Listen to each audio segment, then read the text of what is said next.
अरे मदीने वाले मुस्तफ़ा इरशाद फरमाते हैं, माँ के 3 एहसान ऐसे हैं कि औलाद पूरी जिंदगी माँ की खिदमत करे तब भी उन 3 एहसानों का बदला नहीं चुका सकती।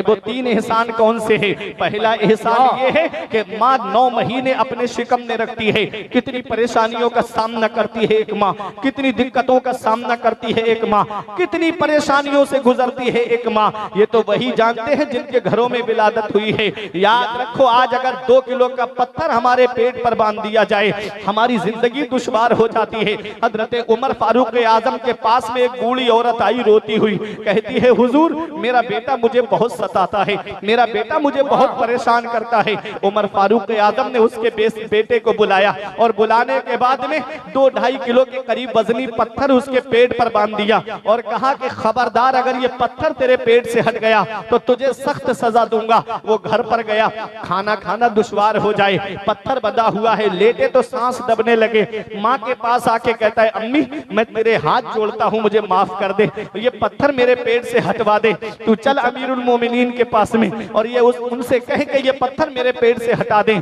माँ लेकर के आई। माँ तो माँ होती है ना, औलाद कितना भी जुल्म करे अपने माँ बाप के ऊपर, लेकिन माँ बाप औलाद को माफ कर देते हैं। आई माँ रोती हुई कहती है हुजूर मुझसे मेरे बेटे की परेशानी देखी नहीं जाती, इससे इस परेशानी को दूर कर दीजिए। उमर फारूक आजम ने पत्थर तो हटा दिया, उसके बाद कहा तू 2-2.5 किलो का पत्थर लेकर के एक रात एक दिन नहीं गुजार पाया, कभी सोचा तूने तेरी माँ ने 9 महीने तेरा बोझ कैसे उठाया होगा, तेरी माँ ने 9 महीने तुझे अपने शिकम में कैसे रखा होगा, कितनी परेशानियां उठाई होंगी एक माँ ने, कितनी दिक्कतें उठाई होंगी एक माँ ने। अरे तुम कभी सोचो और अपने बचपन पे गौर कर लिया करो। यही माँ है जिसका आज तुम्हें बोलना अच्छा नहीं लग रहा है, यही वालिद है जिनकी आज खांसी तुम्हें अच्छी नहीं लग रही है, यही बूढ़े माँ बाप हैं आज जिनके तुमको बातें करना अच्छा नहीं लगता। एक दिन आएगा कि जिस दिन इनकी चारपाई घर से उड़ जाएगी, उस दिन तुम्हें एहसास होगा कि तुम कितनी बड़ी दौलत से महरूम हो गए, उस दिन पता चलेगा कितनी बड़ी नेमत से महरूम हो गए। याद रखना प्यारे मुसलमानों, और अपने नौजवानों को एक पैगाम दे करके जाना चाहता हूँ। देखो माँ के 3 एहसान ऐसे है कि औलाद पूरी जिंदगी माँ की खिदमत करे तब भी उन एहसानों का बदला नहीं चुका सकती। पहला एहसान के वो 9 महीने अपने शिकम में रखती है। कितनी परेशानियां उठाती है एक माँ, कभी पैरों में दर्द होता है, कभी कमर में दर्द होता है, कभी बीपी तेज हो जाता है, कभी बीपी लो, कभी पानी की कमी, कितनी परेशानियां उठाती है एक माँ। अल्लाह अकबर। और दूसरा एहसान माँ का ये है कि वो अपनी औलाद को जन्म देती है। बाज औरतों का बच्चे की पैदाइश के वक्त इंतकाल हो जाता है। अल्लाह अकबर। माँ इतनी परेशानियां उठाती है, इतनी दिक्कतें उठाती है, और जब बेटे को बराबर में ला के लेटाया जाता है ना, उसके जब बेटे को जिंदा देखती है, जब बेटे को सलामत देखती है तो खुश हो जाती है कि सारी तकलीफें भूल जाती है, सारी परेशानियां भूल जाती है। ऑपरेशन हुआ है लेकिन वो भी तकलीफ को भूल गई। बेटा सलामत है तो मुझे कोई तकलीफ नहीं, मेरा लाल सलामत है तो मुझे कोई परेशानी नहीं। वही बेटा जवान हुआ, माँ का बिस्तर घर से बाहर, वही औलाद जवान हुई, बाप का बिस्तर घर से बाहर। अपने माँ बाप ने के ऊपर देखा करो, वालिद के चेहरे की सिलवटें देख लिया करो, वालिद के हाथ की लकीरें देख लिया करो, अपने वालिद के ये कमजोर रगों को देख लिया करो। ये नादान, तुझे क्या पता यही तेरा बूढ़ा बाप है आज जिसका बोलना तुझे अच्छा नहीं लगता। कितनी परेशानियां उठा के एक बाप अपनी औलाद की परवरिश करता है, कितनी परेशानियां उठाता है। अरे जब औलाद नहीं थी तो आलिमों के घरों के चक्कर लगाए थे, हजरत दुआ कर दो मेरे घर में कोई चिराग जलाने वाला आ जाए। कोई ऐसा नहीं छोड़ा जिसके पास जाके ये दुआ नहीं कराई कि हजरत दुआ कर दो मेरे घर में अल्लाह एक बेटा अता फरमा दे। कोई तो मेरे घर में चिराग जलाने वाला हो। पैरों की जूतियां घिस गई तुम्हारे वालिद की दुआ कराते कराते, तब कहीं जाकर के ये गुलशन में फूल खिला था। आज वही फूल जवान हुआ तो माँ बाप का बिस्तर घर से बाहर, आज वही बेटा जवान हुआ तो माँ बाप का बिस्तर घर से बाहर। हमारे कमरे में एसी चले, हमारे कमरे में कूलर चले, माँ बाप पुराने कमरे में लेट करके तीनों झोपड़ियों में रह करके अपनी जिंदगी के शबो रोज गुजारे। हमारे बच्चे शॉपिंग मॉल से कपड़े खरीदे, हमारे माँ बाप पुराने कपड़े पहन करके अल्लाह का का शुक्र अदा करें। ईद के मौके पे हमारे बच्चे सेवई खाएं, हमारे माँ बाप हमारे बच्चों का चेहरा देखें। बकरा ईद के मौके पर हमारे बच्चे गोश्त खाएं, हमारे माँ बाप हमारे बच्चों का चेहरा देखें। क्या इस दिन के लिए माँ बाप औलाद को जवान करते हैं? क्या इस दिन के लिए माँ बाप औलाद को पालते हैं? हम कौन सा मुंह लेके अपने आका की बारगाह में जाएंगे? हम कौन सा चेहरा लेकर अपने आका की बारगाह में जाएंगे? कयामत में नबी ने हमसे पूछ लिया, बुढ़ापे में माँ बाप की दौलत मिली थी, क्या सलूक करके आए हो? क्या कहोगे उनका बिस्तर घर से बाहर करके आए? क्या कहोगे उन्हें तीनों झोपड़ियों में रहने के लिए मजबूर करके आए? हमने देखा है एक माँ बाप 5-6 औलाद को पाल लेते हैं और 5-6 औलाद से एक माँ बाप नहीं पलते हैं। बुढ़ापे में उनका बंटवारा होता है, बुढ़ापे में उनका बंटवारा कर दिया जाता है। वालिद 1 महीना मेरे घर खाएंगे, माँ 1 महीना तेरे घर पे खाएगी। अल्लाह अकबर, किस्मत वाला है वो बेटा जिसके हिस्से में माँ बाप आते हैं, नसीब वाला है वो बेटा जिसके हिस्से में माँ बाप आते हैं। अरे वो किस्मत पे वो फख्र करे जिसके हिस्से में माँ बाप आते हैं। किसी को घर मिला हिस्से में या कोई दुका आई, किसी को घर मिला हिस्से में या कोई दुका आई, मैं घर में सबसे छोटा था, मेरे हिस्से में माँ आई। अल्लाह अल्लाह, नारे तकबीर, नारे रिसालत, फैज़ान आला हजरत, अज़मत वालिदैन। दिल रोता है जब देखो माँ बाप को भीख मांगते हुए, आंखों में आंसू आते हैं। देखो कभी लखनऊ की तरफ आप जाएंगे ना, कभी बाराबंकी जाएंगे, कभी देवा शरीफ बारिश पाक के आस्थाने पे जाएंगे तो बूढ़ा और बूढ़ी बेचारे हाथ फैला करके भीख मांगते। किसी की जन्नत है ये। बेटा तो आराम कर रहा है ना। एक माँ बाप है जो तीनों झोपड़ियों में रह करके फिर भी बेटे की सलामती की दुआएं करते रहते हैं, फिर भी बेटे की सलामती की दुआएं। बाप क्या है इसका पता तब चलता है जब हम खुद बाप बनते हैं, जब खुद की औलाद होती है ना, तब पता चलता है कि बाप क्या होता है। कितनी भी रात में आयो प्रोग्राम करके वो पता चल जाए कि बेटे की तबीयत खराब है तो रातों की नींद उड़ जाती है। 2 बजे के बाद कैसी नींद आती है, 3 बजे के बाद आंखें खोलना दुश्वार हो जाता है। ये हमारे उलमा से आप पूछे, ये बताएंगे आपको कैसी नींद आती है, आंख खोलना दुश्वार हो जाए। और जरा सा बुखार आ जाए ना हमारे बच्चे को तो नींद उड़ गई, दिल करता है अभी ले जाकर के डॉक्टर को दिखा दें। अगर सराया नजर कोठी के डॉक्टरों से फायदा नहीं होता तो आदमी फौरन बाराबंकी जिले की तरफ लेके जाता है। वहां फायदा नहीं होगा तो फौरन लखनऊ लेके जाएगा। लखनऊ में भी फायदा नहीं हुआ तो दिल्ली एम्स वगैरह में लेके जाता है। क्या कहता है डॉक्टर साहब, जमीन बिके तो बिक जाए, मकान बिके तो बिक जाए, प्रॉपर्टी चली जाए मेरी, लेकिन मेरी औलाद को कुछ नहीं होना चाहिए। आज हमारी औलाद बीमार पड़ी, हम परेशान हो गए ना। इन उलमा से आप पूछो, ये बताएंगे अब तो दौर बड़ा तरक्की कर गया। अब तो अक्सर घरों में कारें आपको मिलेंगी, मोटरसाइकिलें मिलेंगी। 30-35 साल पीछे जब आप पलट के जाएंगे तो इतना दौर तरक्की याफ्ता नहीं था। आज तो पक्की सड़कें हैं, उस समय कच्ची सड़कें हुआ करती थी। लोग नदी को पार करके शहर और कस्बे की तरफ जाते थे, आज तो पुल पड़ गए उन पर। देखो दौर कितना तरक्की कर गया। आज तो हर घर में कार है, अक्सर घरों में कारें हैं। अब मोटरसाइकिल तो अक्सर घरों में है, न तो साइकिल का इंतजाम है। ये भी अगर ना हो तो आप रोड पे चले जाएंगे ना कोठी पे, तो वहां कोई ना कोई आपको ऐसा मुसाफिर मिल जाएगा जो आपको लेके चला जाएगा। सवारियों का भी इंतजाम है। आज इतने तरक्की याफ्ता दौर में हमारी औलाद बीमार हुई तो हम परेशान हो गए, नींदें उड़ गई हमारी आंखों की। कभी बचपन पे गौर किया था, जब बचपन में हम बीमार पड़े थे तो यही हमारा बूढ़ा बाप है आज जिसकी खांसी हमें अच्छी नहीं लगती। यही हमारी माँ है जिसका आज बोलना हमें अच्छा नहीं लगता। अपने लाल को सीने से लगा करके डॉक्टर के पास लेकर गई। यही माँ है जिसने सर्दी में अपनी चादर अपनी औलाद को उड़ा दी, लपेटा पूरा ताकि मेरे बेटे को सर्दी न लगने पाए। खुद तो सर्दी में ठिठरती रही लेकिन अपने बेटे को सर्दी नहीं लगने दी। यही वालिद है जिनके पैर में चप्पल नहीं होती थी लेकिन डॉक्टर के पास लेकर गए। यही हमारे वालिद हैं कि जिन्होंने बारिश आई तो छाता अपनी औलाद के ऊपर कर दिया, खुद तो भीगता रहा लेकिन अपने बेटे को नहीं भीगने दिया। आज वही बेटा जवान हुआ, 4 पैसे क्या कमा के लाने लगा, माँ बाप का बिस्तर घर से बाहर। 4 पैसे क्या आ गए पास में, माँ बाप का बिस्तर घर से बाहर। अल्लाह, हमने देखा है पेड़ गांव में रह गए और फल शहर में पहुंच गए।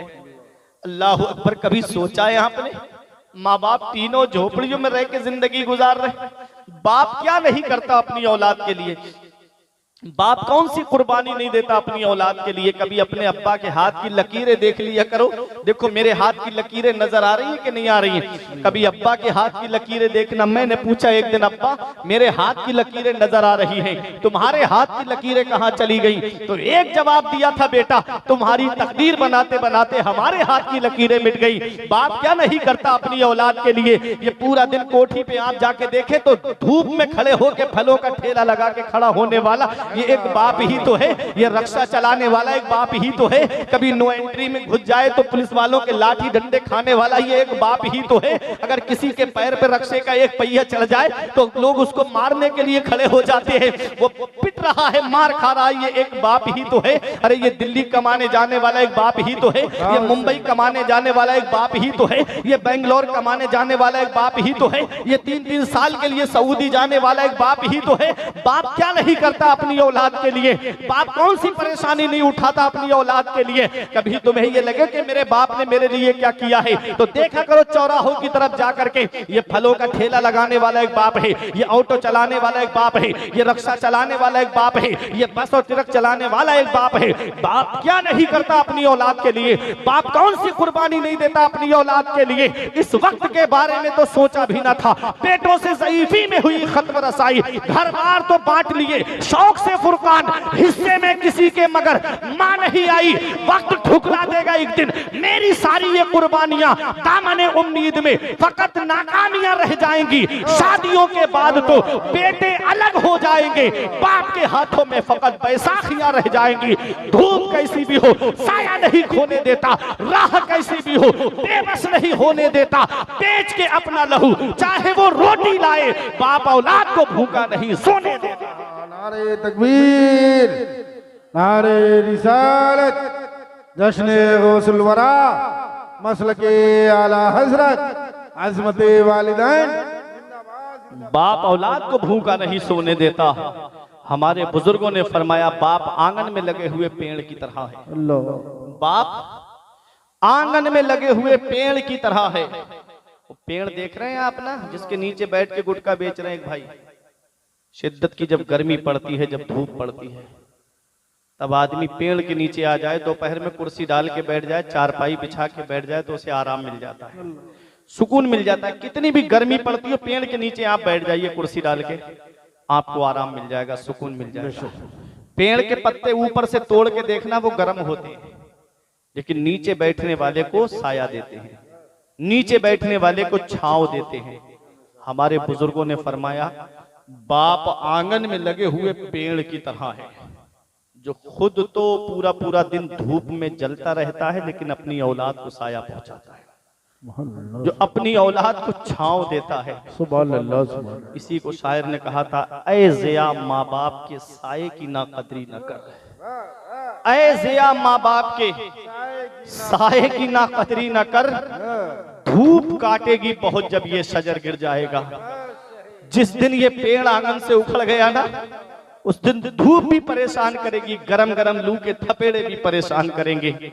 उस दिन जब तक वालिद का साया होता है, तजर्बे की बात बताता हूँ, बाप कुछ ना करे, बुढ़ापे के आलम में सिर्फ चारपाई पे बैठा रहे, चचा भी मोहब्बत से बात करते हैं, ताऊ भी मोहब्बत से बात करते हैं, रिश्तेदार भी मोहब्बत से बात करते हैं। और जहां बाप का साया सर से उठा तो कभी खेत पे मेड़ों के झगड़े की वजह से, मेड़ों की वजह से झगड़े शुरू, कभी मकान की दीवार की वजह से झगड़े शुरू, कभी बंटवारे की वजह से झगड़े शुरू हो जाते हैं।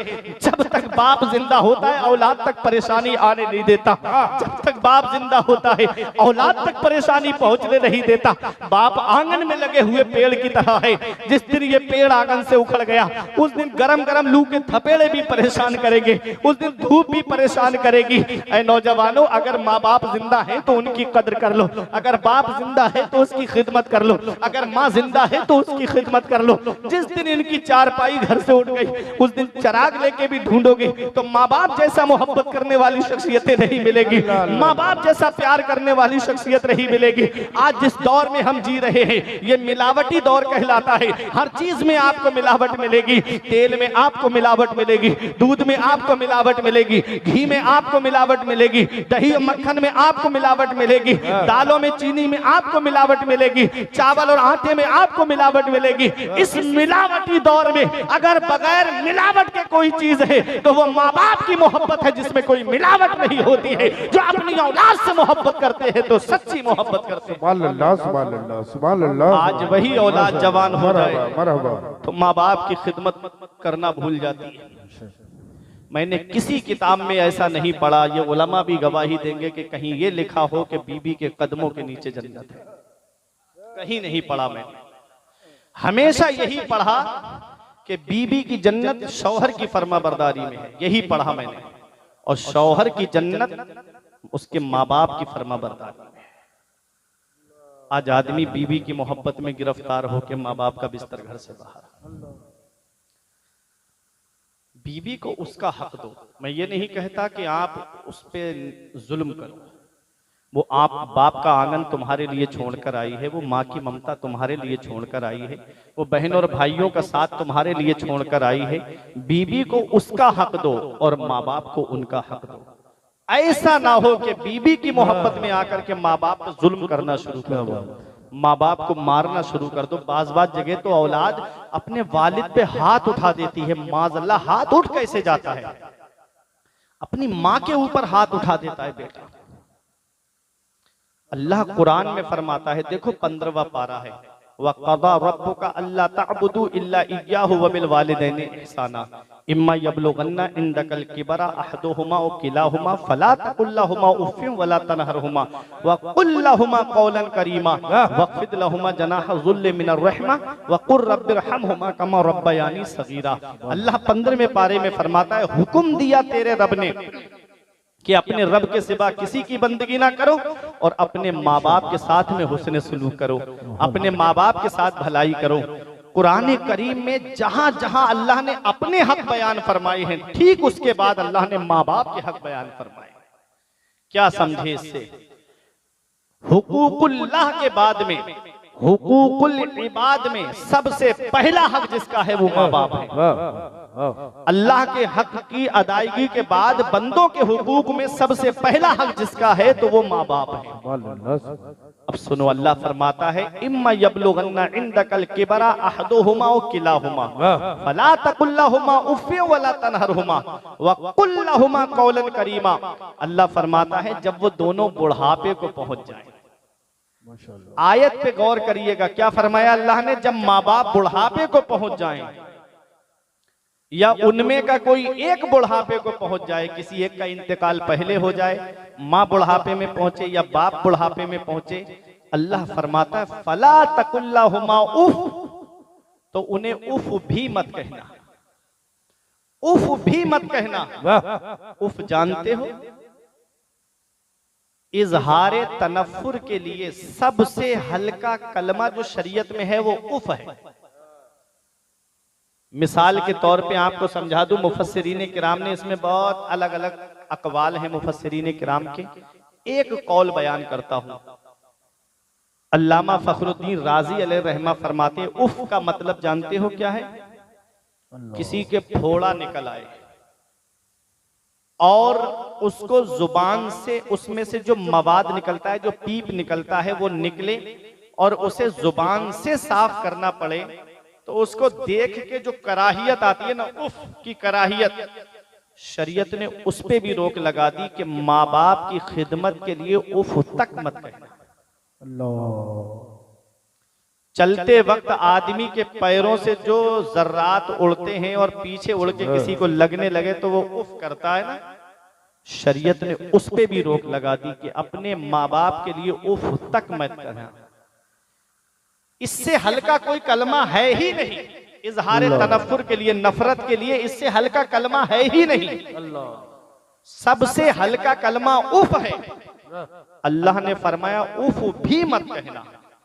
मारना तो अलग रहा, माँ बाप को डांटना अलग रहा, माँ बाप से तेज तर्रारी से बात करना तो अलग रहा। शरीयत कहती है उफ भी मत कहना। अगर वो किसी चीज का हुक्म दे तो फौरन सर झुका लेना, उनसे जुबान दराजी मत करना, उनसे लड़ना नहीं, उनसे झगड़ा मत करना। आगे रब फरमाता है, वह कुल लहुमा कौलन करीमा, जब भी बोलना माँ बाप से तो मोहब्बत के साथ बोलना। जब भी उनसे बात करना तो प्यार से बात करना, जब भी बात करना तो उनसे मोहब्बत से बात करना। आज कितने माँ बाप बिस्तर पे बैठे रहते हैं और बेटा आएगा मोबाइल लेके और बराबर में बैठ के मोबाइल तो चलाता रहेगा, लेकिन अपने माँ बाप से बात करना तक पसंद नहीं करता। फरमाया सही। याद रखना नौजवानों, हर चीज तुम्हें गूगल पे नहीं मिलेगी, हर चीज तुम्हें यूट्यूब पे नहीं मिलेगी, हर चीज तुम्हें फेसबुक, व्हाट्सएप, इंस्टाग्राम पे नहीं मिलेगी। कुछ जिंदगी जीने के सलीके माँ बाप के पास और बुजुर्गों के पास बैठने से मिलते हैं। अगर माँ बाप के पास बैठो, ये माँ बाप बुढ़ापे में तुमसे दौलत नहीं चाहते हैं, ये चाहते हैं कि मेरा बेटा मेरे पास बैठ के चार बातें मोहब्बत की कर ले मुझसे। माँ बाप ये चाहते हैं कि मेरी औलाद मुझसे चार बातें प्यार से कर ले। जब माँ बाप बोलते हैं तो बेटा कहता है अब्बा बोलते बहुत है, अम्मा बोलती बहुत है, और जब उन्हीं का इंतकाल हो जाए तो आप देखना जनाजे पे कैसे दहाड़े मार मार के रोते हैं कि अब्बा बोलो ना, अम्मी बोलो ना, अब्बा बोलो ना। जब वो बोलते थे तो इनको उनका बोलना अच्छा नहीं लगता था, आज उनकी आवाज हमेशा के लिए रुक गई तो कहते अब्बा बोलते क्यों नहीं, अम्मी बोलती क्यों नहीं। अगर माँ बाप जिंदा हैं तो उनकी कद्र कर लो, अगर माँ बाप हयात हैं तो उनकी खिदमत कर लो, और अगर उनका इंतकाल हो गया है, दुनिया से चले गए हैं, नबी ने फरमाया जो जुमे के दिन माँ बाप की कब्र की जियारत कर ले तो ऐसा बेटा माँ बाप के साथ हुस्ने सुलूक करने वालों में लिखा जाता है, ऐसा बेटा माँ बाप के साथ फर्मा बरदारी करने वालों में लिखा जाता है, ऐसा बेटा माँ बाप के साथ अच्छा सुलूक करने वालों में लिखा जाता है। चले जाया करो कब्रिस्तान, चले जाया करो। अगर माँ बाप दुनिया से चले गए हैं, पूरी प्रॉपर्टी हमारे लिए छोड़ के चले गए, सारी दौलत जमीन हमारे लिए छोड़ के चले गए, जमा जमाया कारोबार हमारे लिए छोड़ के चले गए, और हम जाके उनकी कब्र पे 10 मिनट कुरान की तिलावत नहीं कर सकते। नबी फरमाते मन दखलल मकाबिरा फक़रा सूरत यासीन खफ़फ़ल्लाहु अन्हु इला आखिरिल हदीस। नबी फरमाते हैं जब कोई कब्रिस्तान जाए और एक मर्तबा सूरह यासीन शरीफ पढ़ दे तो अल्लाह ताला कब्रिस्तान के मुर्दों के अज़ाब में कमी कर देता है और पढ़ने वाले को तादाद के बराबर सवाब अता फरमाता है। कितना सवाब है माँ बाप की कब्र पे जाकर कुरान पाक पढ़ने, यासीन शरीफ की तिलावत करने। चले जाया करो कब्रिस्तान। माँ बाप जब बुढ़ापे में पहुंच जाएं तब उनकी खिदमत करनी है हमको। उलमा फरमाते हैं कि इंसान की जो अक्ल है ना, अक्ल वो 40 साल में पूरी होती है। बचपन से लेके 40 साल का जब इंसान हो जाता है तब उसकी अक्ल मुकम्मल होती है, पूरी होती है, और जब वो मुकम्मल रहती है 40 से लेके 60 तक, 60 साल की उम्र शरीफ तक उसकी जो है वो अक्ल पूरी रहती है। और जब 60 से ऊपर उम्र बढ़ती है तो फिर उसकी अक्ल कम होने लगती है, फिर उसमें बच्चों वाली क्वालिटी आ जाती है, फिर बच्चों वाली हरकतें आ जाती हैं। बुढ़ापे में आदमी कहता है ना बुढ़ापे में बच्चों जैसी हरकतें कर रहे हैं।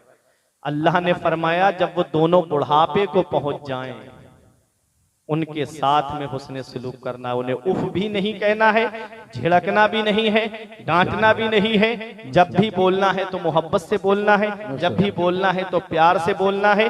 अपने बचपन को याद करना है कि जब बचपन में अगर हमसे कोई गिलास टूट जाता, कोई बर्तन गिर जाता तो वालिद क्या कहते कि मेरा बेटा है, टूट गया तो क्या हुआ, मैं दूसरा ले आऊंगा। बाप अपने बेटे को मारता नहीं था, उसे डांटता नहीं था, सीने से लगाता था कि मेरा बेटा है। अपने बचपन को गौर याद कर लिया करो। जब वालिद से अगर बुढ़ापे में कोई नुकसान हो जाए तो उन्हें डांटना नहीं है। अल्लाह फरमाता है इम्मा यबलुगन्ना इंदकल किबरा, जब वो दोनों बुढ़ापे को पहुंच जाएं। कब पहुंच जाएं? बुढ़ापे को पहुंच जाएं। और आखिर में रब ने फरमाया दुआ करने का तरीका हमको फरमाया वक़्फ़िद लहुमा जनाह ज़ुल्ल मिनर रहमा वक़ुर रब्बिरहमहुमा कमा रब्बयानी सगीरा। और अपने माँ बाप के लिए मेहरबानी का बाजू बिछाओ, अपने माँ बाप के लिए अपने बाजुओं को समेट लो। यहाँ तवज्जो देना है इस आयत पे। अल्लाह ने क्या फरमाया? अपने माँ बाप के लिए बाजुओं को समेट लो।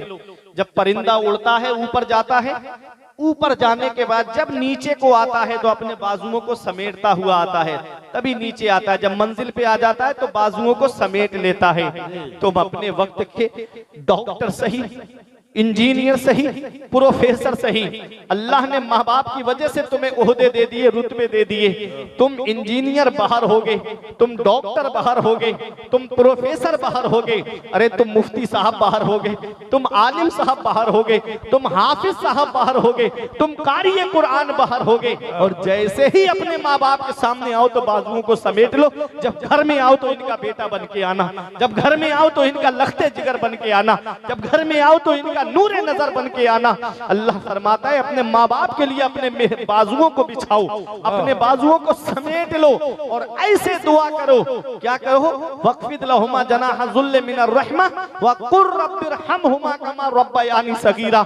और अपने माँ बाप के लिए ऐसे दुआ करो कि ए अल्लाह मेरे माँ बाप पे ऐसा रहम फरमा जैसा उन्होंने बचपन में मेरे ऊपर रहम किया था। ये माँ बाप है। माशाअल्लाह माशाअल्लाह। धूप कैसी भी हो साया नहीं खोने देता, राह कैसी भी हो बेबस नहीं होने देता, बेच के अपना लहू चाहे वो रोटी लाए, बाप औलाद को भूखा नहीं सोने देता। किसी को घर मिला हिस्से में या कोई दुकान आई, मैं घर में सबसे छोटा था मेरे हिस्से में माँ आई। वक्त ठुकरा देगा एक दिन मेरी सारी ये कुर्बानियां, दामन उम्मीद में फकत नाकामियां रह जाएंगी। शादियों के बाद बेटे तो अलग हो जाएंगे, बाप के हाथों में फकत बैसाखियां रह जाएंगी। बुढ़ापा क्या जवानी क्या ये बचपन बांट लेते हैं, न हो अगर दिल में गुंजाइश तो आंगन बांट लेते हैं। नहीं मंजूर हिस्से में किसी बेटे को अपनी माँ, मगर आपस में बूढ़ी माँ के कंगन बांट लेते हैं। वही माँ बाप बुढ़ापे में जिनका बंटवारा होता है, जेवर छोड़ के चले जाएं, प्रॉपर्टी छोड़ के चले जाएं तो औलाद एक रत्ती भी कम नहीं लेती है। मैं भी तो उसी बाप का बेटा हूँ, मैं भी तो उसी माँ का बेटा हूँ, जेवर में मुझे बराबर का हिस्सा चाहिए। ये अलमिया है हमारे दौर का। गौसे आजम की वालिदा को देखो आप, अपने एहसान नहीं गिनाए अपने बेटे के, कहा कि बेटा मैंने तुझे 9 महीने अपने शिकम में रखा, मैंने तुझे 2 साल अपना खूने जिगर दूध की शक्ल में पिलाया। गौसे आजम की वालिदा ने ये नहीं कहा बेटा अब तू मुझे छोड़ के जा रहा है। माँ के एहसानों का बदला कौन चुका सकता है? माँ तो माँ है। गौसे आजम की वालिदा कहती है बेटा तू इल्म हासिल करने जा रहा है इसलिए रोक नहीं सकती, तू तालीम हासिल करने जा रहा है इसलिए मैं तुझे मना नहीं कर सकती। और जब गौसे आजम आए, माँ भी जानती है कि रास्ता बड़ा पुरपेच है, बेटा भी जानता है कि रास्ता बड़ा पुरखतर है। आज तो कार का जमाना है, आज तो मोटरसाइकिल का जमाना है। आज के दौर को आप देखिएगा, आज का दौर तो ऐसा दौर है आप सेफ्टी के साथ में सफर कर सकते हैं, लेकिन वो दौर जंगलों का दौर था, रास्ते पुरपेच थे, रास्ते में डाकू लूट लिया करते थे और सिर्फ माल ही नहीं लूटते थे, इंसानों को कत्ल भी कर दिया करते थे। उस दौर में बेटे को गौसे आजम की वालिदा भेज रही है कि जा मेरे लाल बगदाद तालीम हासिल करने के लिए। माँ भी जानती है कि हो सकता है कि बेटे का दीदार ना हो, बेटा भी जानता है कि आज के बाद पता नहीं माँ का चेहरा देख पाऊंगा या नहीं देख पाऊंगा, फिर भी गौसे आजम की वालिदा ने भेजा मदरसा पढ़ने के लिए। क्या समझे? पता चला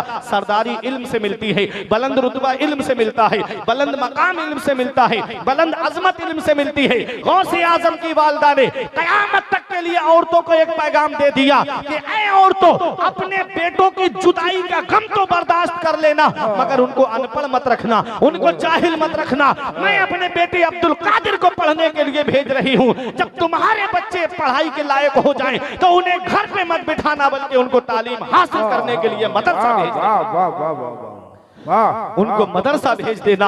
ऐ लोगों ये पहले की माएँ थी जो मदरसा भेजती थी, ये पहले की माएँ थी जो अपने बच्चों को दीनी तालीम हासिल करने के लिए मदरसा भेजती थी। आज की माँ कहती है कि मैं बेटे को डॉक्टर बनाऊंगी, कोई कहती है मैं इंजीनियर बनाऊंगी, कोई कहती है मैं प्रोफेसर बनाऊंगी। मैं मानता हूँ मेरी बहन कि हाँ हाँ तेरा बेटा डॉक्टर या इंजीनियर या मास्टर बन गया तो पैसे तो जरूर ज्यादा कमाएगा, मगर वो ताज तुझे नहीं दिला सकता जो ताज एक हाफिज कुरान और एक आलिम दीन के माँ बाप को अल्लाह कयामत में अता फरमाएगा। मन क़रा अल कुरान व अमिला बिमा फी यलबिसु वालिदाहु ताजन यौमल क़ियामती वहु अहसनु कदौइ शम्स। जो कुरान पढ़े और उस पर अमल करे तो अल्लाह कयामत में उसके माँ बाप को ऐसा ताज अता फरमाएगा जिसकी रोशनी आसमान के चांद और सूरज से भी ज्यादा होगी। वो पहले की माएँ थी जो बच्चों को मदरसा भेजती थी, क्यों? क्योंकि जानती थी कि तहजीब मिलेगी तो मदरसे से मिलेगी, तमद्दुन मिलेगा तो मदरसे से मिलेगा, अखलाक मिलेगा तो मदरसे से मिलेगा। बड़ों के बड़ों का कैसे अदब करना है। वमल्लम युअक्किर कबीरना वमल्लम यशफे सगीरना फलैसा मिन्ना, जो अपने से बड़े का अदब ना करे, जो अपने से छोटों पे शफकत ना करे, नबी फरमाते वो हम में से नहीं, वो हमारे तरीके पे नहीं। ये सबक कहां से मिलेगा? ये सबक मदरसे से मिलेगा। पड़ोसियों का क्या हक है? नबी ने फरमाया वो जन्नत में नहीं जाएगा, वो जन्नत में नहीं जाएगा, वो जन्नत में नहीं जाएगा। सहाबा अर्ज करते आका कौन जन्नत में नहीं जाएगा? फरमाया जो अपने पड़ोसी को सताता है वो जन्नत में दाखिल नहीं होगा। ये सबक कहां से मिलेगा? ये सबक मदरसे से मिलेगा। वबिल वालिदैन इहसाना, अपने माँ बाप के साथ में भलाई करो। ये सबक कहां से मिलेगा? ये मदरसे से मिलेगा। अरे दुनिया का जायजा मैंने लिया, अगर बेटा दुनियावी तालीम हासिल करके आला मनसब पे पहुंच जाता है तो माँ बाप डरते हैं कि अपने बेटे से कैसे बात करूं, कहीं मेरा बेटा नाराज ना हो जाए, कहीं डॉक्टर साहब नाराज ना हो जाए, कहीं इंजीनियर साहब नाराज ना हो जाए, कहीं प्रोफेसर साहब नाराज ना हो जाए, कहीं सीओ साहब नाराज ना हो जाए। जब बेटा दुनियावी तालीम पढ़ता है तो माँ बाप डरते हैं कि बेटे से कैसे बात करूं, कहीं बेटा नाराज ना हो जाए। और जब बेटा आलिम या हाफिज या मुफ्ती बन जाता है तो वो डरता है माँ बाप से कि मैं कैसे बात करूं, कहीं मेरे माँ बाप मुझसे नाराज ना हो जाए। नारे तकबीर, नारे रिसालत, जश्न गौसुल वरा कॉन्फ्रेंस, मसलके आला हजरत। ये दीनी तालीम है जो अदब सिखाती है माँ बाप का। ये दीनी तालीम है, ये हमारे मजहब की तालीम है, ये हमारे शरीयत की तालीम है कि जो अपने माँ बाप की खिदमत करना सिखाती है। अल्लाह ने 4 बेटे दिए हैं तो एक बेटा मदरसे में जरूर भेज देना, आलिम या हाफिज जरूर बना देना, वरना कहीं ऐसा ना हो कि कोई कुरान पढ़ने वाला तक नसीब ना हो। ये दौर इतना मसरूफियत का है कि आदमी घंटों बैठ के IPL देख रहा है, मोबाइल में लगा है, फिल्में देख रहा है, सीरियल देख रहा है। बताओ जब आज आदमी को माँ बाप से बात करने का टाइम नहीं है, तुम क्या समझते हो मरने के बाद वो तुम्हारी कब्र पे जाके कुरान पढ़ेंगे? तुम क्या समझते हो वो कब्र पे जाकर के तुम्हारी इसाले सवाब करेंगे? या तो औलाद को इस लायक बनाया होता कि या तो आलिम या हाफिज बनाया होता कि वो मदरसे में बच्चों को पढ़ाता, तो अल्लाह ताला उसके माँ बाप को कब्र में इसका सवाब अता फरमाता। वो नमाज पढ़ के दुआ करता, रब्बना ग़फ़िरली वले वालिदैया वलिल मुमिनीना यौम यक़ूमुल हिसाब। अल्लाह मुझे बख्श दे, मेरे माँ बाप को बख्श दे और तमाम मोमिनीन को बख्श दे। वो दुआ जमीन के ऊपर करता, अल्लाह उसके माँ बाप को जमीन के नीचे बख्श देता। हमारे बुजुर्ग फरमाते हैं कि अपनी नेकी खुद करके जाओ, पता नहीं मरने के बाद औलाद ने कुरान खानी कराई या नहीं कराई, पता नहीं मरने के बाद में औलाद ने इसाले सवाब कराया या नहीं कराया। इसी को इल्मी साहब फरमाते हैं, पढ़ के तू कुरान को अब जमा कर ले कुछ सवाब, पढ़ के तू कुरान को अब जमा कर ले कुछ सवाब। कब्र पर फिर कौन आए फातिहा के वास्ते, काम वो कर ले प्यारे जिसके बाइस कब्र में बागे रिजवा से खुले खिड़की हवा के वास्ते। काम दोजक के किए जन्नत का है उम्मीदवार, कसरे जन्नत तो बना है पारसा के वास्ते। कौन गौसे आजम है? बगदाद आए तालीम हासिल करने के लिए, कितनी परेशानियां उठाई दौरान तालिब इल्मी। करामतें तो सुनते हैं कि गौसे आजम मुर्ग तनावुल फरमाते थे, मुर्गा बहुत पसंद था गौसे आजम को। एक दिन बुढ़िया ने आके कहा, हुजूर आप तो मुर्ग खा रहे हैं, मेरा बेटा सूखी रोटी खा रहा है। तो गौसे आजम ने हड्डियां रखी हुई थी, उस पर अपना दस्ते मुबारक हाथ फेरा और कहा उठ जा अल्लाह के हुक्म से। तो मुर्गा उठ के खड़ा हो गया और बांग देने लगा। गौस पाक ने फरमाया, जिस दिन इस मर्तबे को पहुंच जाएगा तो तेरा भी बेटा मुर्ग खाएगा। ये करामतें तो हम सुनते हैं, सुनते ना, ये करामतें तो हम सुनते हैं, लेकिन कभी गौसे आजम के दौरान तालिबे इल्मी को आपने देखा? कितनी परेशानियां उठाई थी, कई कई दिन के फाके करे मेरे गौस पाक ने। मेरे गौस फरमाते, एक दिन भूख ने इतना मुझे बेचैन कर दिया, इतना बेचैन कर दिया कि सोचा कि कोई मुबाह चीज मिल जाए तो उठा के खा लूं। ढूंढते ढूंढते करके खंडरात के करीब पहुंच गए तो देखा वहां खुद 40 फकीर भूख भूख चिल्ला रहे थे, भूख के मारे बेचैन थे। वापस आ गए, मस्जिद में आकर के अल्लाह की इबादत करने लगे। नमाज से फारिग हुए तो एक मुसाफिर खाना खा रहा था। दिल में ख्याल आया काश मुझे खाने में शरीक कर लेता। मुसाफिर बोला आओ बेटा खाना खा लो। बैठे खाना खाने के लिए मेरे गौस, उसने पूछ लिया बेटा कहाँ पढ़ते हो? कहा मदरसा निजामिया में पढ़ता हूँ। कहा वहाँ कस्बा जीलान के मोहल्ला नीफ के सादात घराने का एक बेटा पढ़ता है जिसका नाम अब्दुल कादिर है। बेटा मैं उनके मोहल्ले का रहने वाला हूँ। जब मैं चल रहा था तो उनकी माँ ने मुझे थोड़ा सोना दे के कहा था मेरा बेटा बगदाद में तालीम हासिल कर रहा है, ये सोना मेरे बेटे को दे देना। कई दिन से मैंने ढूंढा लेकिन वो बच्चा मुझे नहीं मिला। क्या तुम उसको जानते हो? कहा जिस अब्दुल कादिर को तुम ढूंढ रहे हो वो अब्दुल कादिर मैं ही तो हूँ। ये गौसे आजम है, गौसे आजम। इनका अगर दिल माइल होता है तो किसी और के खाने की तरफ माइल नहीं होता है, अपने ही खाने की तरफ माइल होता है। उसने कहा हुजूर माफ कर देना, मैंने तुम्हारा सोना बेच के थोड़ा सा खाना खरीद लिया है, मेरे पैसे खत्म हो गए इसलिए ये सोना मैंने बेचा था। फरमाया मेरे गौस ने कोई बात नहीं, जो सोना बाकी बचा था उसे ले जाके खाने पीने का सामान खरीद के वो जो 40 फकीर भूख भूख चिल्ला रहे थे उनको ले जाकर के खाना दे दिया। ये गौसे आजम है। दौरान तालिबे इल्मी परेशानियां उठाई, कई कई दिन के फाके किए, फिर वो वक्त भी आया, वो टाइम भी आया, वो घड़ी भी आई कि अल्लाह ने वो मकाम दिया गौसे आजम को। एक दिन कसम खाई कि तब तक नहीं खाऊंगा जब तक अल्लाह अपने दस्ते कुदरत से नहीं खिलाएगा। एक महीना गुजरने के बाद में हजरत अबू सईद मखजूमी जो आपके पीरो मुर्शिद भी है, जो आपके उस्ताद भी है, आपके लिए खाना लेकर के आए। कहा बेटा खाना खा लो। कहा तब तक नहीं खाऊंगा जब तक अल्लाह अपने दस्ते कुदरत से नहीं खिलाएगा।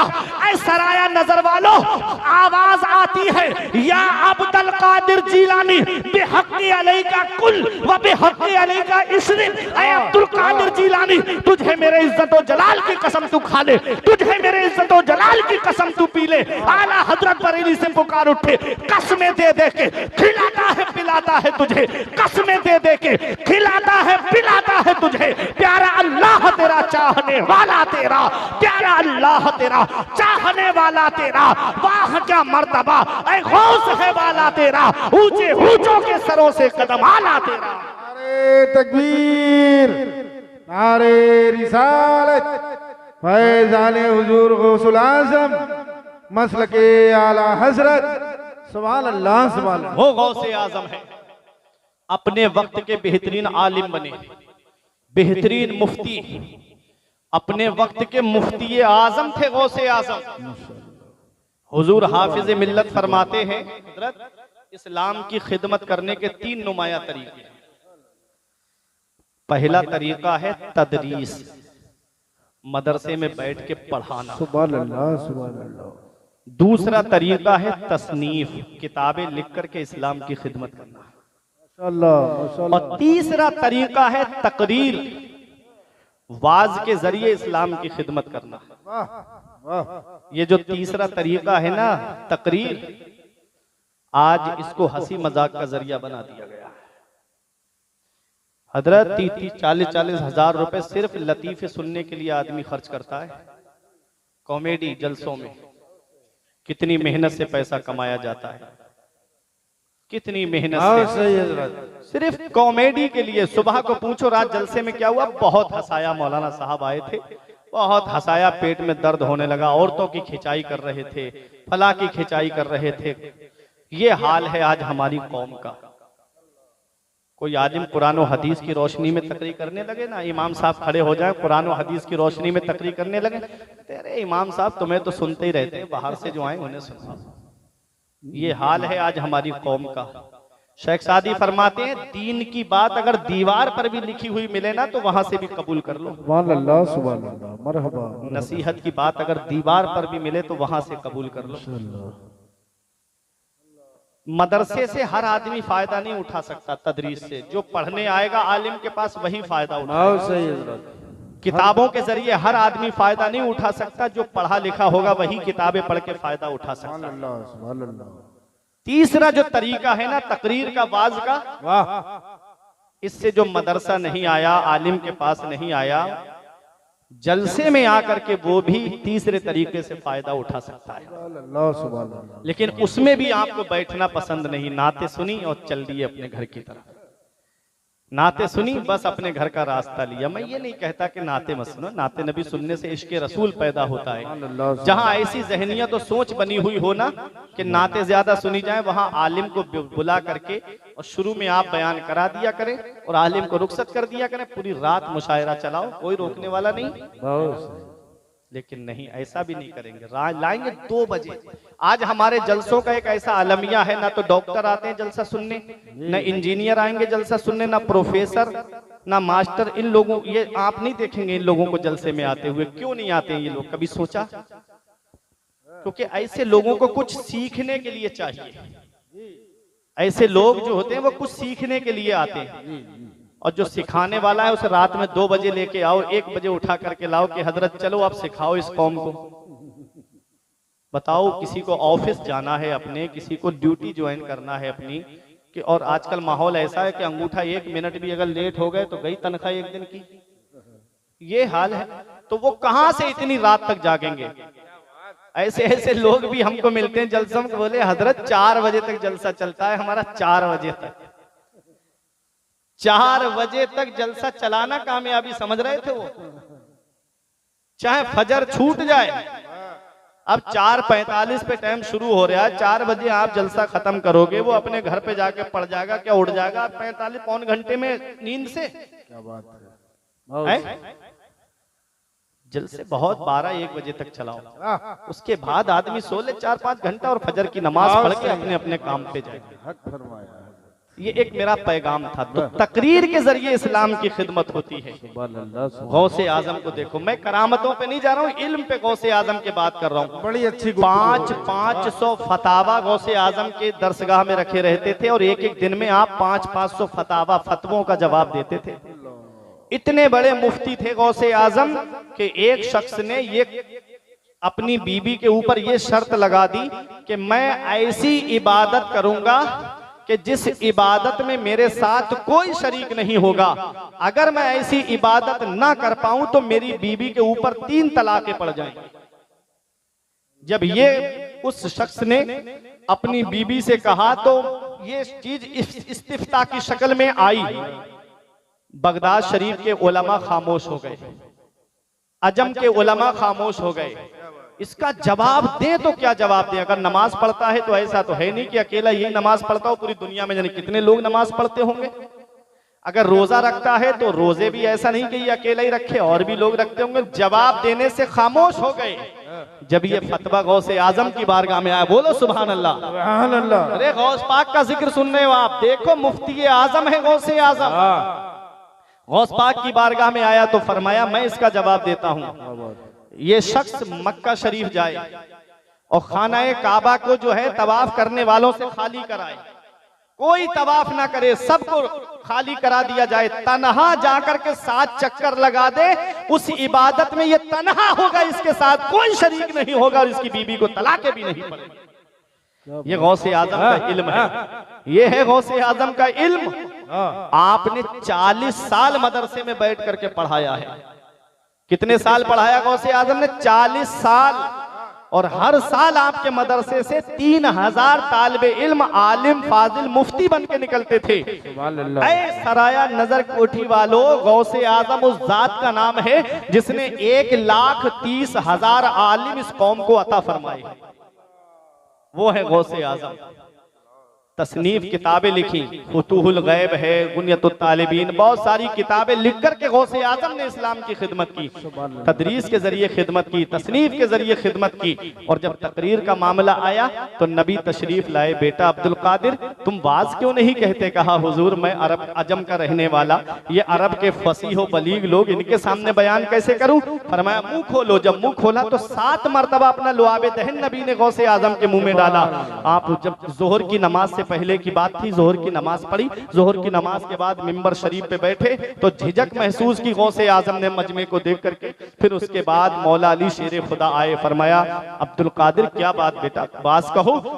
तो गौसे आजम ने सुकूत इख्तियार किया, फरमाया मुंह खोलो अपना। जब मुंह खोला तो 6 मरतबा लुआबे दहन मौला अली शेर खुदा ने डाला। अर्ज किया हुजूर ने तो 7 मरतबा डाला, आपने 6 मरतबा क्यों डाला? तो मौला अली शेर खुदा का अदब देखो, फरमाते ताकि गिनती में नबी से बराबरी ना होने पाए। ताकि गिनती अदद में नबी से बराबरी न होने पाए। अब एक सवाल आता है कि जब नबी ने अपना लुआबे दहन डाल दिया, मौला अली शेर खुदा को डालने की क्या जरूरत थी? जब नबी ने लुआबे दहन डाल दिया गौस पाक के मुंह में, तो फिर मौला अली शेर खुदा ने क्यों आकर के अपना लुआबे दहन डाला? क्या नबी का लुआबे दहन काफी नहीं था? तो सुनो, नबी फरमाते हैं अना मदीनतुल इल्मी व अलीयुन बाबुहा, मैं इल्म का शहर हूँ और तकरीर इल्म से होती है। तकरीर जो होती है वो इल्म से होती है। आजकल तो माहौल चल गया ना सोशल मीडिया का, के मोबाइल से सुनी और इधर आकर के बयान कर दी। वो तकरीर जो है वो ज्यादा दिन तक नहीं चलती है, जो मुताला करके बोला जाता है वो ज्यादा दिनों तक चलती है।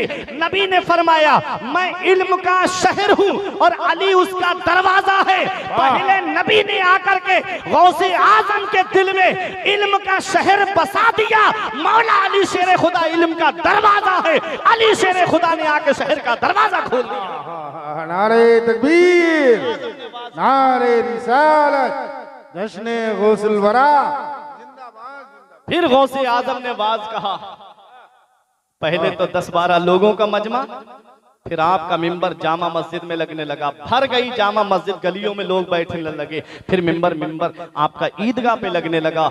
70 हजार का मजमा होता था गौसे आजम का बात सुनने के लिए।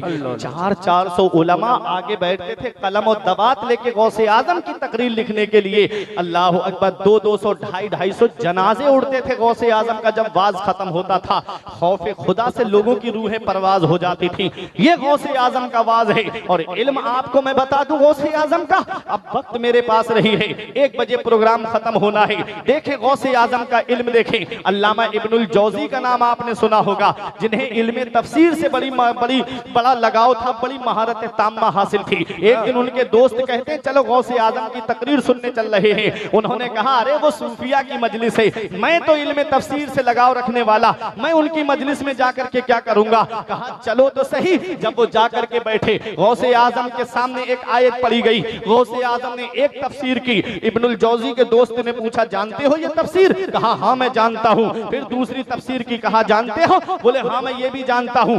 11 तफसीरों तक तो वो हाँ करते रहे, हाँ मैं ये भी जानता हूँ, ये भी जानता हूँ। जब गौसे आजम ने आगे तफसीर करना शुरू की एक आयत की, तो वो कहते हैं मैं इसको नहीं जानता। 40 तफसीरें की गौसे आजम ने एक आयत की। कहा इब्नुल जौजी के दोस्त ने ये जानते हो? कहा मैं नहीं जानता हूं। फिर गौसे आजम ने फरमाया अब हम काल से हाल की तरफ आते हैं। अल्लाह की आवाजें आने लगी, लोगों ने अपने नारे लगाने शुरू कर दिए। अल्लाह अकबर की आवाजें आने लगी। अल्लाह अकबर। इब्नुल जौजी के दोस्त कहते हैं मैंने अल्लामा इब्नुल जौजी को ढूंढा तो मेरी नजरें उनको बराबर में नहीं पाती है। मैंने मजमे पे नजर डाली तो क्या देखा कि इब्नुल जौजी ने अपना लिबास फाड़ लिया, गौसे आजम के कदमों पे लौट के कह रहे थे ऐ अब्दुल कादिर जिलानी, ऐ मेरे गौसे आजम, आज मैं आपका मर्तबा जान गया, आज मैं आपकी शान को जान गया। आप इल्म तफसीर के भी इमाम है, इमाम इश्क मोहब्बत पुकार उठे। सर भला क्या कोई जाने के है कैसा तेरा, सर भला क्या कोई जाने के है कैसा तेरा। औलिया मलते हैं आंखें वो है तलवा तेरा। नारे तकबीर, वो है सरकार गौसे आजम। नारे रिसालत, फैज़ाने आला हजरत, मसलके आला हजरत। एक दिन में 13 उलूम पढ़ाते थे गौसे आजम। 13 उलूम। एक सब्जेक्ट में आदमी पीएचडी कर लेता है, 3 सब्जेक्ट में बीए, 2 में एमए कर लेता है। गौसे आजम 13 सब्जेक्ट पढ़ाते थे एक दिन में। फजर की नमाज के बाद दरसगाह में बैठ जाते, जोहर तक पढ़ाते, फिर जोहर की नमाज के बाद में फिर आप पढ़ाने के लिए बैठ जाते हैं। अब इसी दौरान देखें दीन का काम कैसे किया गौसे आजम ने। किताबें भी लिखी, पढ़ाया भी, तलबा को भी पढ़ाया, उसके बाद मुरीद भी करते थे, फतावा का जवाब भी देते थे। अल्लाह अकबर। और मुरीद करने के बाद लोगों की दाद रसी भी फरमाते थे, लोगों की मदद भी करते थे। वो है सरकार गौसे आजम।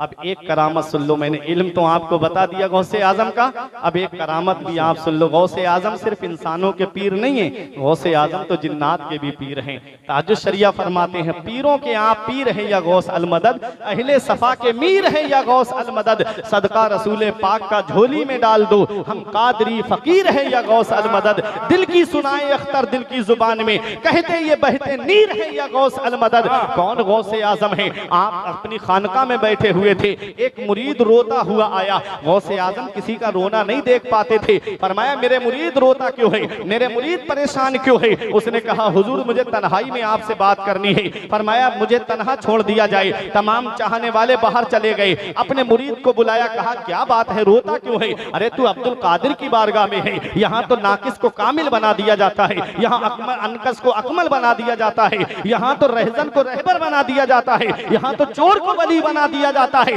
रोता क्यों है, परेशान क्यों है? बता, अपने पीर को बता। कहा हुजूर मेरी एक बेटी थी जिसका नाम फातिमा था। हुजूर मैंने अपनी बेटी की बड़े अच्छे से परवरिश की। हुजूर मेरी बेटी बड़ी हसीनो जमील थी, दीनी माहौल में मैंने उसकी परवरिश की है। हुजूर आज मेरी बेटी मकान की छत पे चढ़ी, अचानक से गायब हो गई। हुजूर मेरे मकान की चार दीवारी भी इतनी छोटी नहीं कि मेरी बेटी इधर उधर चली जाए, दीवार कूद के भी नहीं जा सकती। हुजूर मैंने अपना शक मिटाने के लिए पास पड़ोस के लोगों से जाकर के भी मालूम कर लिया, लेकिन मेरी बेटी मुझे कहीं नहीं मिली।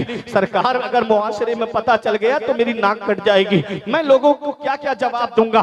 कोई कहेगा कि इसकी बेटी कहाँ चली गई, तब मैं किसको क्या जवाब दूंगा? ये वो दौर की बात है प्यारे मुसलमानों, जिस दौर में बेटियां कहीं भागती नहीं थी। ये उस दौर की बात है जिस दौर में बेटियां कहीं किसी के साथ रही जाती थी। बड़ा पाकीज़ा दौर था गौसे आजम का, बड़ा पाकीज़ा दौर था। उस दौर में कोई बदनिगाही भी नहीं करता था।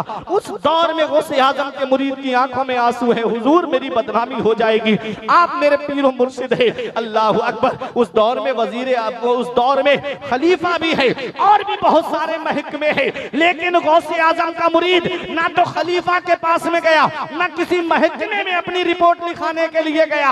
हमने कहा वो आप वजीर के पास क्यों नहीं जाते, आप खलीफा के पास क्यों नहीं जाते? तो जवाब मिलता है जहां खलीफा नहीं सुनता है, जहां वजीर नहीं सुनता है, जहां बादशाह नहीं सुनता है, वहां बगदाद के गौसे आजम सुनते हैं, उसकी बगदाद के शहंशाह सुनते हैं। ये तेरा करम है या गौस जो बना लिया है अपना। कहा मुझसे ये कमीना, कहा सिलसिला तुम्हारा, वही ये अदाए दस्तगीरी। कोई मेरे दिल से पूछे ये अदाए दस्तगीरी, कोई मेरे दिल से पूछे वही आ गए मदद को मैंने जब जहां पुकारा। सरकार गौसे आजम नजरे करम खुदारा, मेरा खाली कांसा भर दो मैं फकीर हूं तुम्हारा। वो है सरकार गौसे आजम। फरमाते हैं परेशान मत हो, आंखों से आंसू पोंछ ले। उसने कहा हुजूर मुझे मेरी बेटी चाहिए, मुझे कुछ नहीं पता, मुझे मेरी बेटी चाहिए, जिंदा चाहिए, सलामत चाहिए और बाइज्जत चाहिए। फरमाया तुझे तेरी बेटी मिलेगी। फरमाया सुन तू करख के खंडरात में चला जा, बहुत खतरनाक खंडरात है वो, वहां से जिन्नात गुजरते हैं। जब तू जाए तो एक गोल दायरा खींचना और पढ़ना बिस्मिल्लाह बिनियत अब्दुल कादिर, ये पढ़ करके तू गोल दायरे में बैठ जाना। जिन्नात गुजरेंगे लेकिन कोई तुझसे कुछ नहीं कहेगा और तू डरना भी मत उनकी सूरत देख करके। उसने कहा हुजूर आपका मुरीद हूं, मैं कैसे डरूंगा? फरमाया सुबह को जिन्नात का बादशाह आएगा, जब वो तुझसे ये पूछे कि यहाँ क्यों बैठा है, तब मेरा नाम बता देना कि मुझे अब्दुल कादिर जिलानी ने बिठाया है, मुझे गौसे आजम ने बिठाया है। उसने कहा ठीक है हुजूर। कहा जब वो पूछे कि किस लिए बिठाया है, तब अपना पूरा मामला उसको बता देना और कहना कि गौसे आजम ने फरमाया है कि बेटी चाहिए, जिंदा चाहिए, सलामत चाहिए और बाइज्जत चाहिए। वो गया जाकर के करख के खंडरात में गोल दायरा खींचा और जाकर के बैठ गया। जैसा गौसे आजम ने फरमाया था वैसे ही जिन्नात गुजर के जा रहे थे, डरावनी सूरतों में जा रहे थे। ये किसी से नहीं डरा। सुबह को जिन्नात का बादशाह आया, उसने कहा ये शख्स यहाँ क्यों बैठा है रास्ते में? तुझे पता नहीं ये जिन्नों के गुजरने की जगह है? अरे तू यहाँ क्यों बैठा है? क्या तुझे अपनी जिंदगी से प्यार नहीं? क्या तुझे अपनी जिंदगी से मोहब्बत नहीं?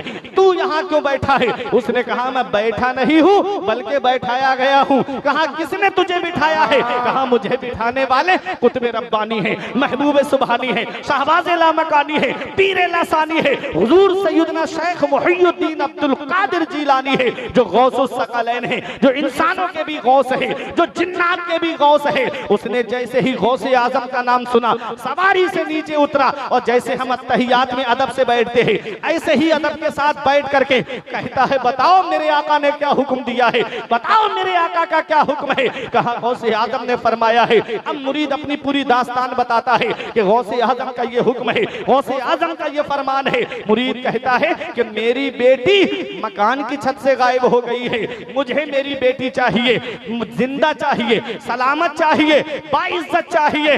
मेरे गौस ने यही मुझे पैगाम दे करके भेजा है कि तू अपनी बेटी के बारे में तू जाकर के जिन्नात के बादशाह से कह देना। उसने तमाम जिन्नात की तरफ नजर डाली, किसकी हिम्मत हुई जिसने गौसे आजम के मुरीद की बेटी पे गलत नजर डाली। जिन्नात डर गए, सहम गए, बोले हमारी ये मजाल कहां कि हम गौसे आजम के मुरीद की बेटी पे गलत नजर डाले। उसने कहा सुनो, अगर ये काम जिन्नात का नहीं होता तो गौसे आजम ये मामला मेरे पास नहीं भेजते। वो तो जिन्नात के भी पीर हैं, वो तो जिन्नात की भी मदद करने वाले हैं, वो तो इंसानों की भी मदद करने वाले हैं। अगर ये मामला हमारे बस का नहीं होता तो गौसे आजम हमारे पास नहीं भेजते। जाओ समंदर की गहराइयों में चले जाओ, जाओ पहाड़ों की खो में चले जाओ, जाओ अंधे कुओं के अंदर जाकर के देखो, जाओ गारों के अंदर जाकर के देखो। और मुरीद की गौसे आजम के मुरीद की बेटी चाहिए। गए जिन्नात और जाकर के एक मुल्क चीन गया, एक पहाड़ की खो में एक गार थी, गार के अंदर अंधा कुआं था, उसके अंदर से गौसे आजम के मुरीद की बेटी को लेकर के आया जिन, और उसे भी पकड़ के लाया जो लेकर के गया था। ये एक पैगाम आज जलसे से दे करके जा रहा हूं, दिल की तख्ती पे लिख लें, अपने घरों के माहौल को देख लेना। मेरी माँ बहने बेटियां भी प्रोग्राम सुनने के लिए आई है, सुनो ये आखिरी मेरा पैगाम है, सुनो। जैसे ही जिन्नात के सरदार के सामने ला करके उस जिन्न को खड़ा किया और बेटी को ला करके खड़ा किया, कहा यही तुम्हारी बेटी है? कहा हाँ यही मेरी बेटी है। अब जिन्नात का बादशाह उस जिन्न से कहता, तेरी हिम्मत कैसे हुई कि तूने गौसे आजम के मुरीद की बेटी पे गलत नजर डाली, तेरी हिम्मत कैसे हुई? तो उसका जवाब सुनो। वो जिन्न कहता है, ये जब अपने मकान की छत पे आई थी ना, तब इसके सर के बाल खुले हुए थे, मैं इधर से निकल के जा रहा था, मेरी नजर इस पर पड़ी, सर के बाल खुले हुए थे, इसलिए मैं इसे उठा करके ले गया। अल्लाह अकबर, सर के बाल खुले हुए हो, बताओ जिन्न उसे उठा करके ले जाए। आज मजारों पे जाकर के देखो हमारी बहन बेटियों का क्या हाल है, देखो बाल खुले हुए हैं और कैसे गली खेलती हुई नजर आती है। कोई कह रही है मखदूम छोड़ दे, कोई कह रही है गाजी छोड़ दे, कोई कह रही है देवा छोड़ दे, कोई कह रही वारिस छोड़ दे। अल्लाह अकबर, देवा शरीफ में वारिस पाक के आस्थाने पे देखो जाकर के क्या क्या बातें कर रही है। अल्लाह अकबर, आज किस्म किस्म की आवाजें आ रही है, आंखों से आंसू निकलते हैं। ये सब क्यों हो रहा है? ये सिर्फ इस वजह से हो रहा है कि हमारे घरों में बेपर्दगी आम हो गई है। ये सिर्फ इस वजह से हो रहा है हमारे घरों से शरीयत रुखसत हो गई है। ये सिर्फ इस वजह से हो रहा है कि हमारे घरों में शरीयत का माहौल नहीं है। शादी का मौका आ जाए तो मेहंदी के रस्म के नाम पे बेपर्दगी, अगर ब्याह शादी का मौका आ जाए हल्दी के नाम के रस्म पे बेपर्दगी का बाजार गर्म हो रहा है। कभी सलामी के नाम पे बेपर्दगी हो रही है, कभी सेरे के वक्त में बेपर्दगी हो रही है। अल्लाह अकबर, ये हाल है आज हमारे मुआशरे का। याद रखना प्यारे मुसलमानों, आज हमारी माँ बहनों को देखो, वो मेकअप करके शादियों में जा रही है। नबी ने 1450 साल पहले फरमाया था, कासियातिन आरियात, ऐसी औरतें होंगी कुर्बे कयामत कि वो कपड़े पहन करके भी बरहिना लगेंगी। ऐसे ऐसे लिबास पहने जाएंगे, छोटे छोटे कपड़े पहने जाएंगे, चुस्त लिबास पहने जाएंगे। आज तो बुर्का भी पर्दे में नहीं रहा, ऐसे ऐसे चुस्त नकाब चल रहे हैं। अल्लाह अकबर, पूरे जिस्म की बनावट नजर आ रही है, पूरे जिस्म की बनावट आप देख सकते हो, ऐसे ऐसे लिबास चल रहे हैं। बाप को कभी शर्म नहीं आती, भाई को कभी शर्म नहीं आती। ये हाल है आज हमारे मुआशरे का। आज कितनी मुस्लिम बेटियां इर्तिदाद की तरफ चली गई, आज कितनी मुस्लिम बेटियां मुर्तद्दा हो गई। आज ये हमारे घरों में माहौल आया कैसे? आज जो हमने अपनी बेटी के हाथ में मोबाइल दे दिया है, ये मोबाइल तुम्हारे नजरिए का कातिल है, ये मोबाइल तुम्हारी फिक्र का कातिल है, ये मोबाइल तुम्हारी बेटियों को इर्तिदाद की तरफ ले जाने वाला है। कभी नहीं पूछा अपनी बेटी से कि ऐ मेरी बेटी, तेरा बाप घर के अंदर है, तेरा भाई घर के अंदर है, तेरी बहनें घर के अंदर है, तेरी माँ घर के अंदर है, ये रात के 2 बजे तू मोबाइल पे किससे बात कर रही है, ये रात के 11 बजे मोबाइल पे किससे बात हो रही है। कभी बाप की गैरत नहीं जागती है, कभी भाई की गैरत नहीं जागती है। और जब वही बेटी मुंह काला करके चली जाए अपने बाप का, तो गलियों में रोता हुआ फिरता है कि मेरी बेटी मेरे चेहरे पे काली पोत के चली गई, मेरी बेटी मेरे चेहरे पे जो है कलंक लगा करके चली गई। हमने कहा अब आंसू बहा रहे हो, उस वक्त अगर गौर कर लेते। कहता है मौलाना कहना क्या चाहते हो? मैंने कहा मतलब मेरा कहने का ये है, क्यों दिखाई थी उसे लव स्टोरी वाली फिल्में, क्यों दिखाई थी उसे अफेयर वाली फिल्में, क्यों तुमने घर में टीवी चला करके उसे फिल्में दिखाई? लव स्टोरी वाली फिल्में चल रही हैं, मोहब्बत वाली फिल्में चल रही हैं, बेटी बैठ के देख रही है, बहू बैठ के देख रही है, माँ बैठ के देख रही है, पूरा परिवार बैठ करके वो फिल्में देख रहा है। याद रखना प्यारे मुसलमानों, न समझोगे तो मिट जाओगे हिंदी मुसलमानों, तुम्हारी दास्तां तक भी न होगी दास्तानों ने। नबी ने फरमाया कि ऐसी औरतें होंगी कुर्बे कयामत, वो लिबास पहन करके भी बरहना लगेगी। ऐसी औरतों के लिए नबी ने फरमाया कि वो औरतें जन्नत में जाना तो बहुत दूर की बात है, जन्नत की खुशबू भी नहीं पाएंगी। और जन्नत की खुशबू इतनी दूर से सूंघाई देगी, दूर से खुशबू सूंघी जाएगी जन्नत की। लेकिन ये औरतें जो बेपर्दा गलियों में घूमती है, बाजारों में घूमती है, अल्लाह अकबर, ये औरतें जन्नत की खुशबू तक नहीं पाएंगी। ऐ मेरे प्यारे मुसलमानों, हम दुनिया में नमाज जन्नत में जाने के लिए पढ़ते हैं, रोजा जन्नत में जाने के लिए रखते हैं, नेक काम जन्नत में जाने के लिए करते हैं, सदका और खैरात इसलिए करते हैं ताकि हम जन्नत में चले जाएं। और मेरी माँ और बहनों याद रखना, अल्लाह कुरान में फरमाता है कि औरतें अपना बनाव सिंगार जाहिर ना करे मगर अपने शौहरों पर। मतलब क्या है? मेकअप जो है औरत वो अपने शौहर के लिए करे, ये शरीयत का हुक्म है। कभी शौहर की गैरत नहीं जागती कि शादी में तू मेकअप करके जा रही है तो किसके लिए जा रही है? कभी शौहर की गैरत नहीं जागी कि तू शादी में इतना मेकअप करके किसको दिखाने के लिए जा रही है? बेपर्दा लेकर के जा रहा है, लहंगा और चुन्नी पहना लिया और लेकर के बेपर्दा जा रहा है, सर पे दुपट्टा इतना बारीक कि चेहरा पूरा नजर आ रहा है, आधी आस्तीन के कपड़े। अल्लाह अकबर, कभी गैरत नहीं जागती है। याद रखना प्यारे मुसलमानों, वो दिन दूर नहीं है। अगर तुमने अपने घरों का माहौल ठीक नहीं किया तो ये आग लगते लगते कहीं हमारे घर तक ना पहुंच जाए। हम नबी के गुलाम है, मुस्तफा जाने रहमत के गुलाम है। अपनी बच्चियों को, अपनी बेटियों को ऐसी तालीम दे दो, उन्हें कुरान की तालीम सिखाओ, उन्हें हदीस की तालीम सिखाओ। जब कुरान और हदीस की तालीम उनके पास होगी तब वो हजरत फातिमा का पर्दा जानेगी, हजरत ज़ैनब का पर्दा जानेगी, हजरत सकीना का पर्दा जानेगी। ऐसी बेटी जिसके पास कुरान और हदीस की तालीम होगी, ऐसी बेटी अपनी जान तो दे देगी, कभी भी इर्तिदाद की तरफ कदम नहीं बढ़ाएगी। अल्लाह, नारे तकबीर, नारे रिसालत, जश्न गौसुल वरा, मसलके आला हजरत, जिंदाबाद जिंदाबाद। इसलिए अपने घरों के माहौल दुरुस्त करो, पर्दे का माहौल बनाओ अपने घर में, दीनी माहौल बनाओ अपने घरों में। बाप से पूछा जाएगा कयामत के दिन, कुल्लुकुम राइन व कुल्लुकुम मसऊलुन अन रइयतिही। नबी फरमाते हर शख्स जिम्मेदार है। कयामत में हर शख्स से उसकी जिम्मेदारी के बारे में अल्लाह पूछेगा। बाप से औलाद के बारे में पूछा जाएगा, बड़े भाई छोटे भाई बहनों का जिम्मेदार है, शौहर बीबी का जिम्मेदार है, शरीयत के अहकाम पहुंचाने के एतबार से मस्जिद का इमाम, बस्ती का आलिम अपनी बस्ती वालों का जिम्मेदार है। हर एक से उसकी जिम्मेदारी के बारे में अल्लाह कयामत में पूछेगा। तो दीनी माहौल बनाओ। सिर्फ सर पे दुपट्टा या चादर नहीं थी गौसे आजम के मुरीद की बेटी छत पे चढ़ी। उस दौर में बेटियां गायब नहीं होती थी, तब जिन्न उठा के ले गया। आज ये जो रोना रोया जा रहा है कि घरों में मौलाना साहब बच्चे परेशान हैं, बीवी परेशान है, बहनें परेशान हैं, ये माहौल कहां से है? ये सिर्फ बेपर्दगी की वजह से, सिर्फ बेपर्दगी की वजह से। 15-20 लोगों का परिवार है हमारे घर में, कभी दिल में ये ख्याल नहीं आता कि सब लोग नमाज पढ़ें और नमाज के बाद कुरान की तिलावत करें। जिन्नात की तादाद इंसान से ज्यादा है। अल्लाह 8वें पारे में फरमाता, या माशरल जिन्नि कद इस्तक्सरतुम मिनल इंस, ऐ जिन्नात के गिरोह तुम इंसानों से ज्यादा हो। जिन्नात इंसान से ज्यादा हैं। किस गली में हो, किस मोहल्ले में हो, किस घर में हो, कोई नहीं जानता।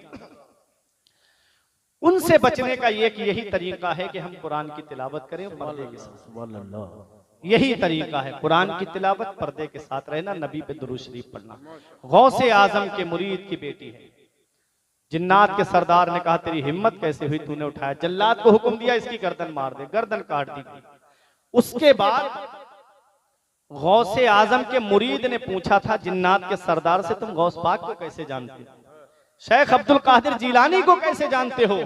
कहा, तुम जानने की बात करते हो, अरे गौसे आजम तो वो है कि हम वो अपने हुजरे में बैठे रहें और हम दुनिया के किसी भी कोने में हों और हमारी तरफ निगाहे जलाल उठा दे तो हम जहां हो वहीं हमारे जिस्म में आग लग जाए। कहा तुम जानने की बात करते हो, अमल करना इस बात पे। गौसे आजम के मुरीद से जिन्नात का सरदार कहता है तुम जानने की बात करते हो, गौसे आजम को हम कैसे जानते हैं? अरे गौसे आजम तो वो है जिस मकान में, जिस घर में, जिस जगह गौसे आजम का नाम लिया जाएगा मेरी नस्ल का जिन उस घर में दाखिल नहीं हो सकता है। मेरी नस्ल का जिन उस घर में दाखिल नहीं होगा। पीरों के आप पीर हैं या गौस अल मदद, अहले सफा के मीर हैं या गौस अल मदद, सदका रसूल पाक का झोली में डाल दो। हम कादरी फकीर हैं या गौस अल मदद, हम कादरी फकीर हैं या गौस अल मदद। व अम्मा मा यनफउन नास फयमकुसु फिल अर्द, जो लोगों को नफा पहुंचाता है, जो लोगों को फायदा पहुंचाता है, फयमकुसु फिल अर्द, वो जमीन में ठहरा रहता है, वो जमीन में बाकी रहता है, वो जमीन में बाकी रहता है। गौस पाक ने नफा पहुंचाया तदरीस के जरिए, तसनीफ के जरिए, तकरीर के जरिए, मुरीद करके नफा पहुंचाया, चाहने वालों को नफा पहुंचाया और ऐसा नफा पहुंचाया कि किसी ने पूछा था हुजूर हर आदमी तो आपका मुरीद नहीं हो सकता, आपका जमाना हर शख्स तो नहीं पा सकता, फिर आपके चाहने वालों में कुछ नेकोकार भी हैं, कुछ गुनाहगार भी हैं, तो फिर आपका क्या हुक्म है उनके लिए? फरमाया जितने नेकोकार हैं, परहेजगार हैं, वो सब मेरे हैं और जितने गुनाहगार हैं मैं उनके लिए हूं। जितने गुनाहगार हैं मैं उनके लिए हूं। आला हजरत फरमाते हैं ऐ रजा यूं ना बिलक, तू नहीं जय्यद तो न हो, सैयदे जय्यदे हर दहर है मौला तेरा, सैयदे जय्यदे हर दहर है मौला तेरा। और फरमाते हैं मेरे इमाम उस कौल की तरफ इशारा करते हुए, इल्लम तकुन मुरीदी जय्यद अना जय्यद, ऐ मेरे मुरीद अगरचे तू अच्छा नहीं है, जिस अब्दुल कादिर का तूने दामन पकड़ा है वो अच्छा भी है और सैयद भी है। है रजा यूना बिलक, तू नहीं जय्यद तो ना हो, सैयदे जय्यदे हर दहर है मौला तेरा। परवरदिगार आलम की बारगाह में दुआ है मेरे कुछ अर्ज करने में सबकत लिसानी की वजह से या बतकाज़ाए बशरियत कोई गलती हो गई हो, कोई ऐसा जुमला हो कि जो काबिल गिरफ्त हो, तो मैं तौबा करता हूँ। अस्तगफिरुल्लाह रब्बी मिन कुल्ली ज़ंबि व अतूबु इलैह। कलमा तैयब पढ़ें, ला इलाहा इल्लल्लाहु मुहम्मदुर रसूलुल्लाह सल्लल्लाहु ताला अलैहि वसल्लम।